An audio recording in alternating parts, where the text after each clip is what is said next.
आप देख रहे हैं सत्याग्रह लाइव।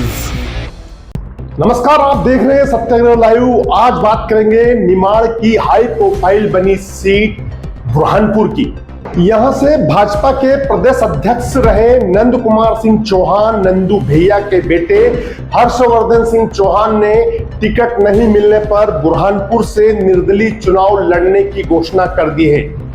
बता दें, हर्षवर्धन सिंह बुरहानपुर विधानसभा से दावेदारी कर रहे थे, लेकिन बीजेपी ने अर्चना चिटनिस को उम्मीदवार बना दिया। इससे नाराज होकर वे और उनके समर्थक विरोध प्रदर्शन भी कर रहे हैं। उन्होंने चिटनिस को प्रत्याशी घोषित किए जाने के बाद से तीखे तेवर दिखाने शुरू कर दिए थे।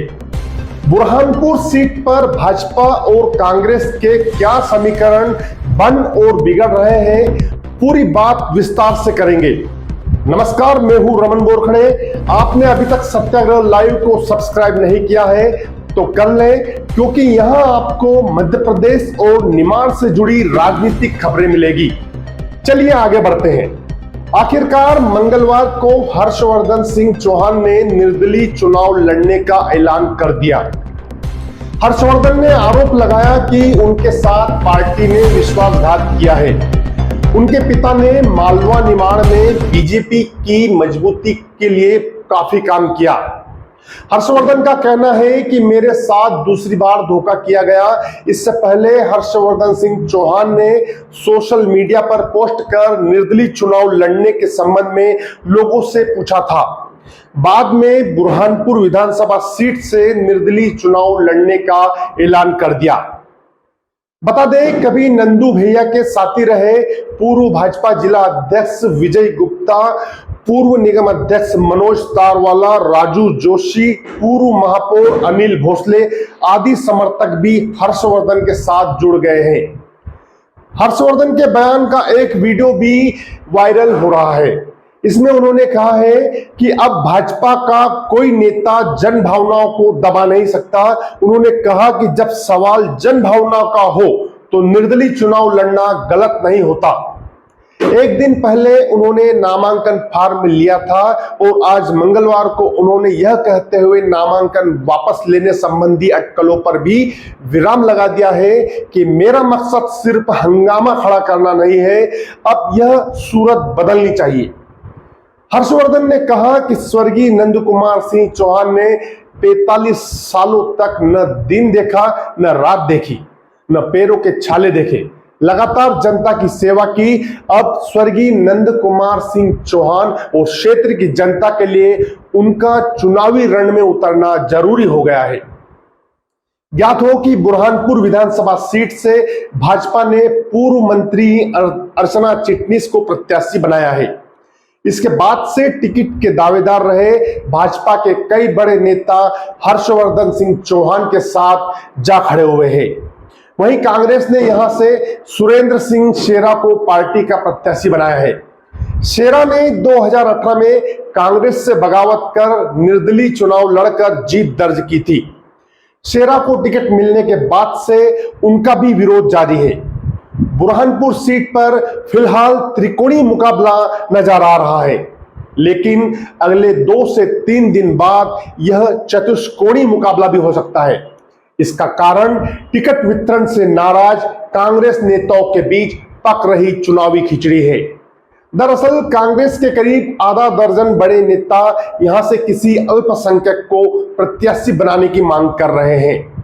पार्टी द्वारा निर्णय नहीं बदलने पर वे अल्पसंख्यक समाज से निर्दलीय प्रत्याशी खड़ा कर सकते हैं। यह प्रत्याशी यदि दमदार हुआ तो चुनाव और रोचक हो जाएगा। उल्लेखनीय है कि बुरहानपुर विधानसभा में 1 लाख से ज्यादा मुस्लिम मतदाता है। 2018 के विधानसभा चुनाव में बुरहानपुर सीट पर बीजेपी की अर्चना चिटनिस और कांग्रेस के रविंद्र महाजन के बीच मुकाबला था, लेकिन यहां से निर्दलीय चुनाव लड़े ठाकुर सुरेंद्र सिंह शेरा ने बीजेपी की कद्दावर नेता और मंत्री अर्चना चिटनिस को 5120 वोटों से हरा दिया था। ऐसे में यदि भाजपा से बागी होकर हर्षवर्धन निर्दलीय चुनाव लड़ते हैं तो भाजपा को यहां से बड़ा नुकसान हो सकता है। वहीं अल्पसंख्यक वर्ग से भी कोई मैदान में उतरता है तो नजारा अलग हो सकता है। अंत में वह वायरल वीडियो देख लीजिए जिसमें हर्षवर्धन चुनाव लड़ने की बात कर रहे हैं। जब मैं ट्रेन से उतरा तब हजारों लोग वहां उपस्थित थे, सब में उत्साह था। और ऊपर कोई मेरा एक भाई खड़ा था, उसने ऐसे इशारा कर दिया, मैंने उसका जवाब दिया। अब उसको ये बोल सकते हैं कि तैयारी है तो खम ठोक कर ही उतरेंगे। देखिए, मेरे मन मस्तिष्क में एक चीज शुरुआत से रही, राजनीति में अपने लिए नहीं कर रहा, राजनीति में लोगों के लिए कर रहा हूं, उनके लिए कुछ अच्छा कर सकूं, ये प्रयास है। तो मन मस्तिष्क में एक ही चीज थी कि जो लोग कहेंगे, जो जनता कहेगी वो करूंगा। इस मामले में मैं इतना स्पष्ट हूं कि ठीक है, ये तो जो हो गया सो हो गया। अगर जनता का मूड मुझे ना दिख रहा होता, मेरे प्रति जनता की भावनाएं मुझे ना दिख रही होती, तो मैं दावेदारी भी नहीं। जनता का मन है इसलिए दावेदारी भी की और अब चुनाव भी लड़ूं। आपके पिताजी राजनीति के संत कहे जाते हैं जी। उनका इस चुनाव में कितना आपको बेनिफिट मिलेगा उनके नाम का? देखिए, वो राजनीति के संत कहे जाते हैं और इस क्षेत्र में वो हर परिवार के व्यक्ति कहे जाते हैं। मेरे परिवार का, जो पिताजी का, यहाँ के लोगों से मेरा एक अलग नाता है। मैं जिसके यहाँ जाता हूँ मैं उसके घर का हो जाता हूँ, मैं जिसके समाज में जाता हूँ मैं उसके समाज का हो जाता हूँ। मैं जिस समाज में जाता हूँ मुझे ऐसा लगता है मैं उसी वर्ग से हूँ, उसी समाज से हूँ। तो ये मतलब जो हम बोलते हैं ना, नंदू भैया का परिवार, नंदू भैया का परिवार, ये हजारों लोग, लाखों लोग, ये है नंदू भैया का परिवार। और उस परिवार का आदेश है मुझे बेटे के रूप में कि अब आप निकलो और अब आप मैदान में।